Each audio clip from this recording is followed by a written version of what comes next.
ahoana ny zavatra niainanao zany teo aloha ny zavatra nahazo anao zany za tapaka laradava tena sy tapany teo amin'ny asena de ozy ny dokotera hoe mivoaka ianao fa tsisy vaholana ozy ny dokotera mivoaka fa tsisy vaholana dia manao an'le pile be reny zany reny ray ny data isaky ny maraina dia mipetraka teo an'le fipetrahako dia nisy raha matoana koa zay mpifavaka vato tonga izy dia mifavaka anahy nalaelanahy izy zany fa ohatrany iraka-Andriamanitra koa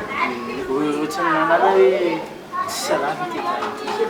izy raha matoana koa tena loatra izy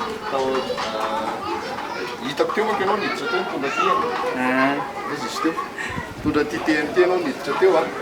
fanentina mavaka nefa ianao zao dia manao ahoana ny fahatsapanao zany tena za taloha fembena be mihitsy efa tsy mitondra tena mitondra ny tena iny dia mitsongotsongo tena fimbena be tena dia moanao rehefa mandeha anao ka tsy mitondra tena tsy afaka mihitsy tsy afaka mandeha tsy afaka mandeha mandehana kely kunatsan'Andriamanitra alleluia mandehana mafimafy mihitsy vitan'io alleluia velona jesosy mandehana mihitsy misy raha matoana koa zay fa mandehana misy makany amin'ny caméra velona Jesosy Rehefa makany dia makany amin'ilay placenao teo. Alleluia, tsy afaka nandeha izy raha tsy mitondra tena izy afaka nandeha